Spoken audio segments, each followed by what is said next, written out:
Hey, it's EJ3 and let's begin. What is going on, wizards and weirdos? It is your resident nerd, EJ3, and we are back. It's been a minute, but we are back with some more D&D stuff. First off, happy year of our Lord 2025. We made it. Yeah, it's another year. Who knows? Who cares? But with a new year comes New Year's resolutions, and I gotta assume that at least somebody's out there is to get into or get back into playing Dungeons and Dragons. Cool little necklace. Anyway, Dungeons and Dragons is a game that is ever expanding. More and more people are playing every day, trying it out, seeing if they fall in love with it, and it could be a lot. I will say that right now. D&D can be overwhelming for someone who's like brand new, doesn't know where to start. So I wanted to make this video as kind of a introduction. We're going to be going over like tips and tricks that I really wish I knew on both ends of the spectrum, because I have both DM'd and I have played, and it's there's a lot to go over, a lot to know, a lot to memorize. It's a lot, but I'm hoping that with these tips and tricks I can make it a little bit easier for first-time players or returning players, brand new players, even players who need a refresher, like veterans who need a refresher. I'm hoping that these tips and tricks help at least one person out there, and I have about 3-ish tips for DMs, 3-ish tips for players, and about 2 or so just overall tips that can help for both. So yeah, if you enjoyed this video and these tips or tricks helped you out at all getting into D&D, let me know. Drop a like, leave a comment, hit subscribe, hit the bell, all the play buttons down below. I love and appreciate y'all so much, and I'm excited to get into this and do some more D&D stuff. Without further ado, let us hop into the DM tips. DM tip number 1, don't overthink. Whether you're using a module or creating your own homebrewed campaign from scratch, it is best not to overthink everything. Now, what do I mean by that? The best way to go about DMing a whole campaign is to take it session by session. Now, I'm not saying sit here and not plan anything out and just ride by the seat of your pants, which, I mean, if you and your party are good enough at improv, it might be a good time, but for regular people, that's not what I'm saying. Have a general idea of how you want your campaign to go, and have a basic structure to the beginning of the campaign, the middle, and the end of your campaign. And once you have that written, have it set up how you want, take it session by session. For example, take your session 1, see where you're going to take the beginning of it, and see where you want like a good stopping point to be for your campaign. And then after you are done with session 1, see where you want to pick up with session 2, stuff like that. Now, why do I say this? Because you're not in control of your PCs. You're not in control of the people playing your campaign.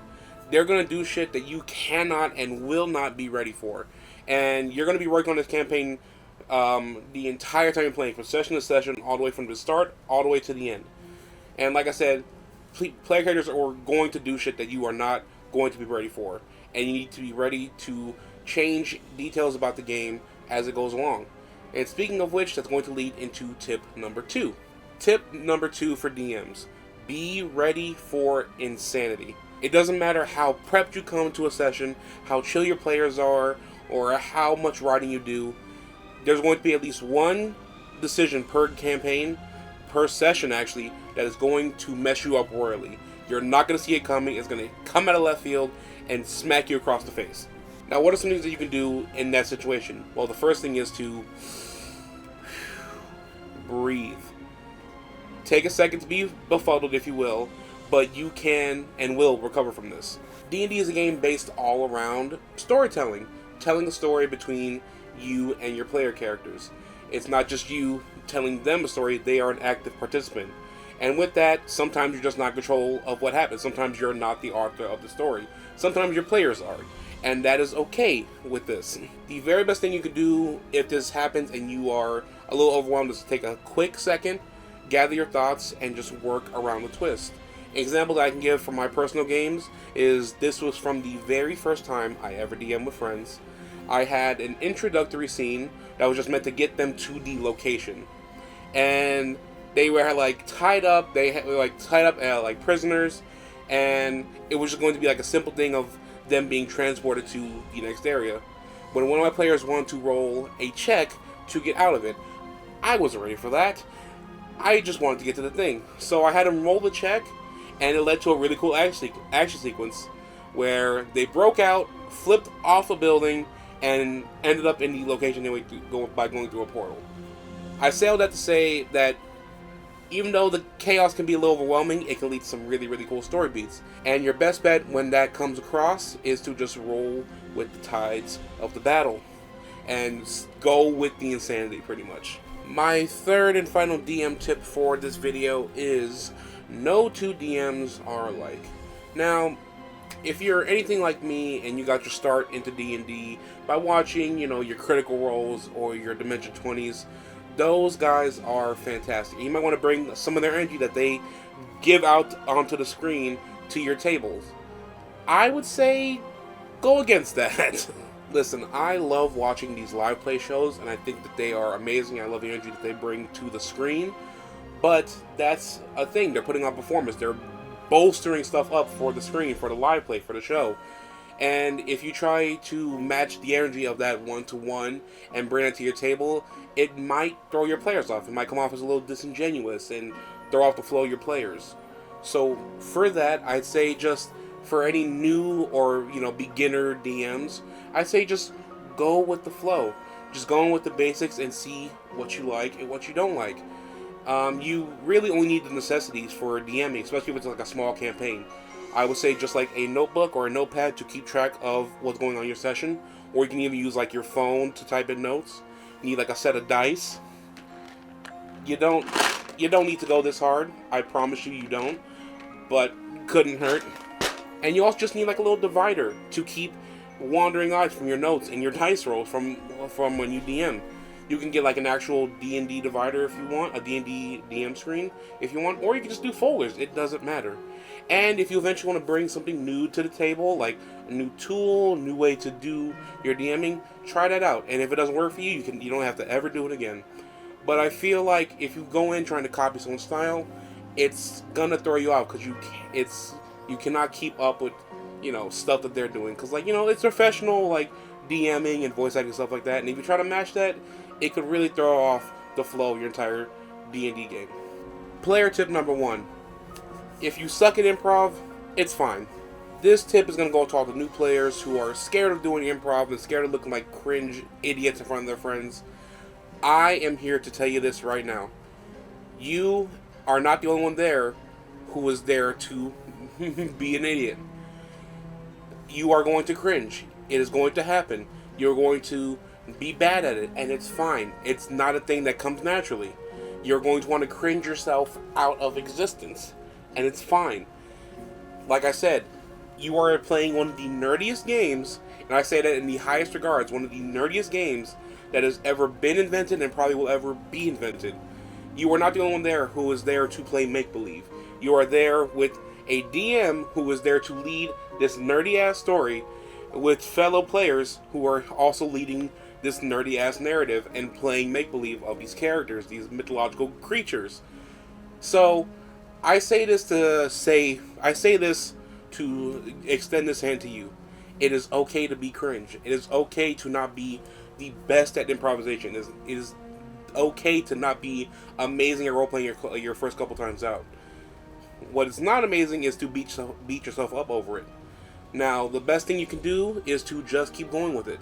Like I said, it might hurt your soul the first couple times you do it, but it's one of those things with D&D where practice is going to make perfect. The more you play with your group, the more you're going to feel comfortable, the more it's going to come naturally to you.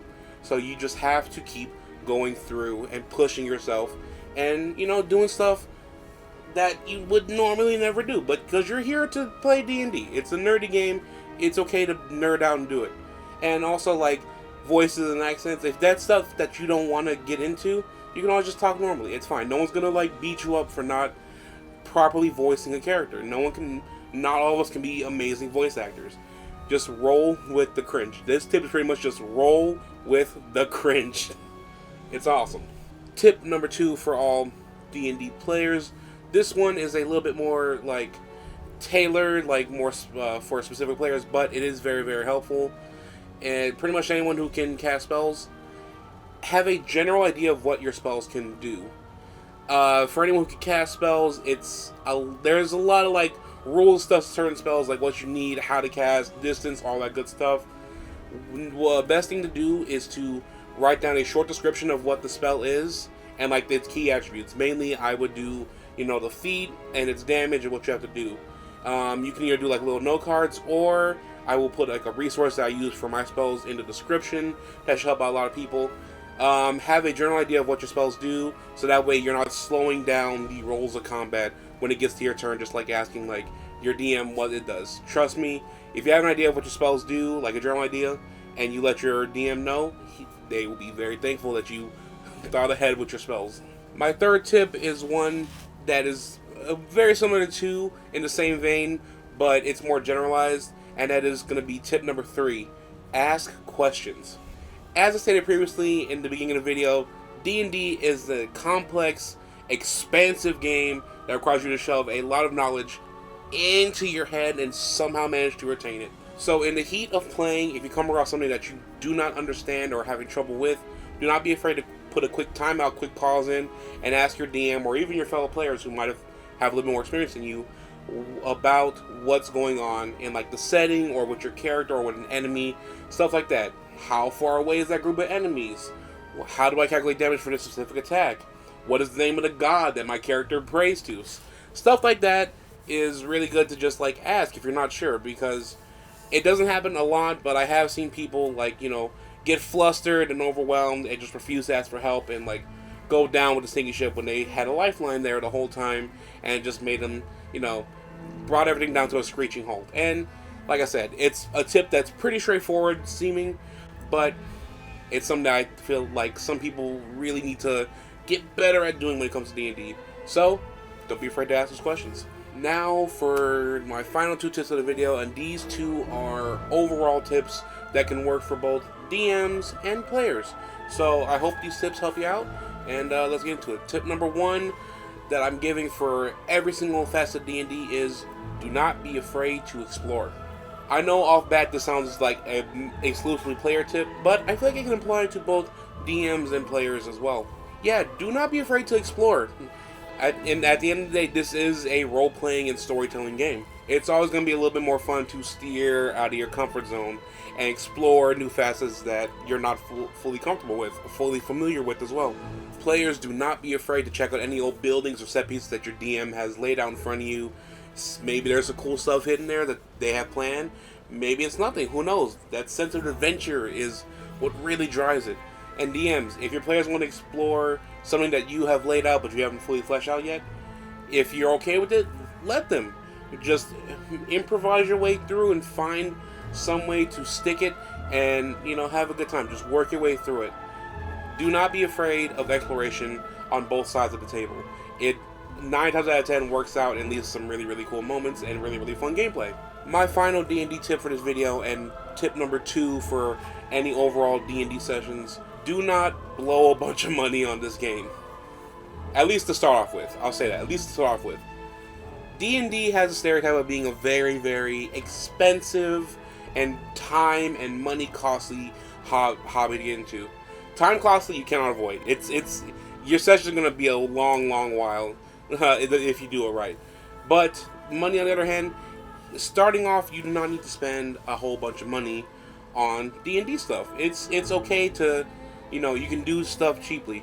Now, do you need a box full of dice and all 3 D&D rule books? No, you do not. But like I said earlier, it really does not hurt to have. But getting serious for a sec, D&D is a game that is really, really cool.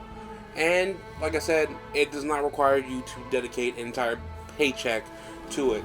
All you really need for D&D is maybe 1 or 2 sets of dice, which you can get a very, very cheap set, on Amazon or just online, stuff like that.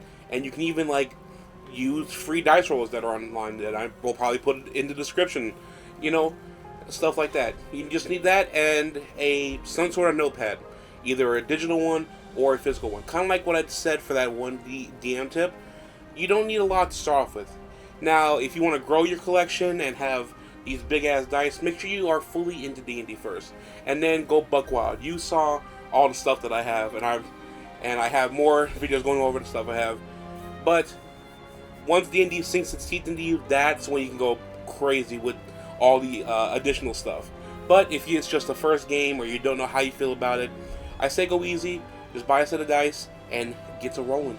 Anyways guys, that is going to be it for this video. Just a very simple tips and tricks video. Stuff that I feel will help out newer players to the game and, you know, beginning players, stuff like that. If you found this video helpful, you know what to do. And if you're excited for more D&D content, you know what to do. I've been your boy, EJBoy3. Thanks so much for watching. I love you all so much. You guys are amazing, guys are beautiful, guys are wonderful, guys are fantastic, and I will see you all in the next video. Keep on rolling, nerds. Bye!